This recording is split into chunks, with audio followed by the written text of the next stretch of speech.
Hello, അപ്പോൾ എല്ലാവർക്കും നമസ്കാരം. അപ്പോൾ നമ്മുടെ ശബരിമല വ്ളോഗിൻ്റെ രണ്ടാം ഭാഗമാണിത്. അപ്പോൾ നമ്മൾ എടപ്പാളിൽ നിന്ന് കെട്ട് നിറച്ചിട്ട് നാട്ടിൽ നിന്ന് കണ്ണൂരിൽ നിന്ന് വന്ന വണ്ടി ശ്രീഗുരു ട്രാവൽസിലാണ് നമ്മൾ യാത്ര പോകുന്നത് ശബരിമലയ്ക്കുള്ളത്.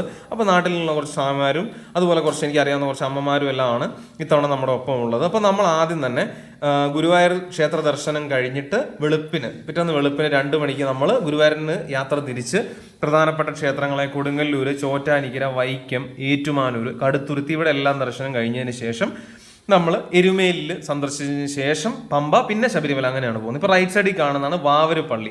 അയ്യപ്പനും വാവരും സുഹൃത്തുക്കളായിരുന്നാണ് നമ്മുടെ പഴയ ഐതിഹ്യം പ്രകാരം പറയുന്നത്. അപ്പോൾ വാവര് പള്ളിക്ക് ഓപ്പോസിറ്റ് ആയിട്ട് നമ്മുടെ സ്വാമിയുടെ ശ്രീധർമ്മശാസ്ത്ര ക്ഷേത്രമുണ്ട്. അവിടെ ചെറിയ കൊച്ചമ്പലമാണ്.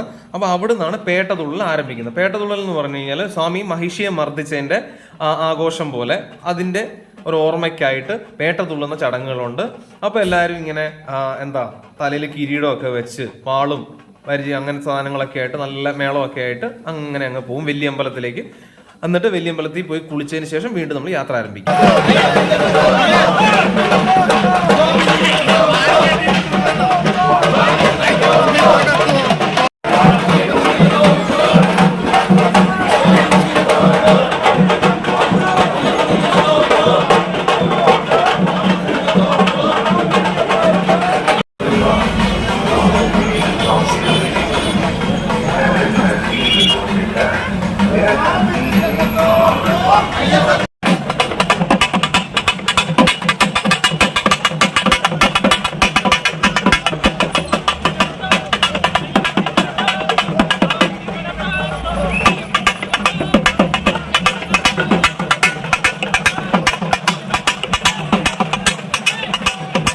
അപ്പോൾ നമ്മൾ വലിയമ്പലത്തിലേക്ക് എത്തിച്ചേരുകയാണ്.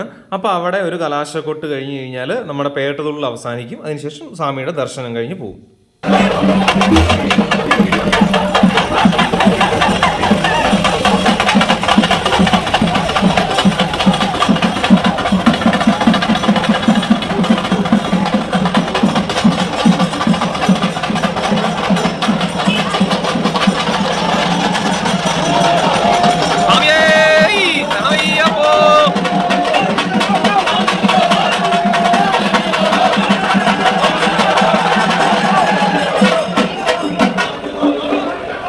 അപ്പോൾ എരുമേലിൽ പേട്ടതുള്ളൽ, അതിനുശേഷം നമ്മുടെ ഉച്ചഭക്ഷണം എല്ലാം കഴിഞ്ഞതിന് ശേഷം നമ്മൾ എരുമേലിൽ നിന്ന് പമ്പയ്ക്കുള്ള യാത്രയാണ്. നിലയ്ക്കൽ പിന്നെ പമ്പ.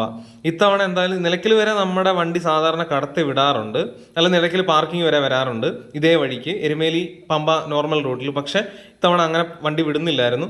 അത് കാരണം നമുക്ക് KSRTCക്കാണ് പോകാൻ സാധിച്ചത്. അതുകൊണ്ട് നമ്മൾ പോകുന്ന വണ്ടി കുമളി വഴി നിലയ്ക്കലേക്ക് എത്തും. അപ്പോൾ നമുക്ക് ഇവിടുന്ന് 114 രൂപ ചാർജ് കൊടുത്ത് പമ്പ വരെ KSRTC ബസ്സിലാണ് നമ്മൾ പോയിക്കൊണ്ടിരിക്കുന്നത്. അപ്പോൾ നമ്മൾ ഇനി എത്തുന്നത് നിലയ്ക്കൽ എന്ന് പറഞ്ഞ സ്ഥലത്തേക്കാണ്. നിലയ്ക്കൽ എന്ന് പറഞ്ഞാൽ ഏഷ്യയിലെ ഒരു one of the biggest parking എന്ന് പറയാം. നിലയ്ക്കലാണ് ബസ് സാറിന് പാർക്കിംഗ്. നമ്മുടെ വണ്ടി തിരിച്ചു പോകുമ്പോൾ അവിടെ വരും. അപ്പോൾ നിലയ്ക്കലെ അവിടെ KSRTC സ്റ്റാൻഡിൽ പോയിട്ടാണ് നമ്മൾ തിരിച്ച് പമ്പയിലേക്ക് പോകുന്നത്. ശരിക്കും ഒരു ഹൈ റേഞ്ച് റോഡാണ്. അത്യാവശ്യം നോക്കി ഓടിക്കേണ്ട വഴികളൊക്കെയാണ്. കുറച്ച് ഹില്ലി ആയിട്ടുള്ള ഏരിയ ആണ്. അതിനുശേഷം നിലയ്ക്കൽ നമ്മൾ യാത്ര ആരംഭിച്ച് പമ്പയിലേക്കുള്ള യാത്രയാണ്. KSRTC ആണ് ഉള്ളത് മെയിനായിട്ട്. അല്ലാതെ ചെറിയ വാഹനങ്ങളാണ്, വലിയ ബസ്സുകളൊന്നും നമ്മൾ പോകുന്ന ബസ്സുകളൊന്നും കടത്തി വിടുന്നില്ല. അപ്പോൾ നമ്മൾ മല കയറാൻ തുടങ്ങി. പമ്പയിലെത്തിയപ്പോൾ മഴയായത് കാരണം നമുക്കത് ഷൂട്ട് ചെയ്യാനായിട്ട് സാധിച്ചില്ല. അപ്പോൾ നമ്മുടെ നീലിമല കയറ്റമാണ് നമ്മൾ ഈ കണ്ടുകൊണ്ടിരിക്കുന്നത്.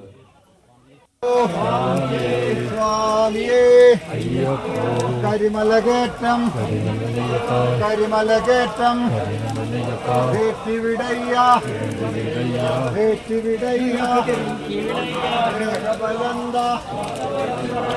അപ്പോൾ നമ്മൾ നീലിമലയും അപ്പാച്ചിമേടും ശബരിപ്പീടും എല്ലാം കഴിഞ്ഞ് ശരംകുത്തിയിലേക്ക് എത്തും. അതുവരെ നമുക്ക് ഒരു തിരക്കും അനുഭവപ്പെട്ടിട്ടില്ലായിരുന്നു.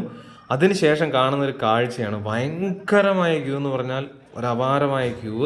ഒരു 11 മണിക്കൂറോളം നമ്മൾ ക്യൂ നിന്നതിന് ശേഷമാണ് നമുക്ക് 18-ാം പടി കയറാൻ സാധിച്ചത്. അത് നട അടച്ചതിന് ശേഷം പിറ്റേ ദിവസമാണ് നമ്മൾ അയ്യപ്പനെ തൊഴുത് അവിടെ നിന്ന് ഇറങ്ങുന്ന പ്രസാദം നെയ്യഭിഷേകം എല്ലാം കഴിഞ്ഞ്. ഈ സീസണിൽ ഭയങ്കര തിരക്ക് ഒഴിച്ചാൽ മറ്റ് പ്രശ്നങ്ങളൊന്നുമില്ല. കുറച്ച് കഷ്ടപ്പെട്ടാണ് അയ്യപ്പനെ കാണാൻ സാധിച്ചത്. അപ്പം എന്തായാലും ഒരു സന്തോഷത്തോടു കൂടി തന്നെ ഇത്തവണ നമ്മൾ മടങ്ങുന്നു. അപ്പോൾ എല്ലാവർക്കും സ്വാമിയേ ശരണമയ്യപ്പ.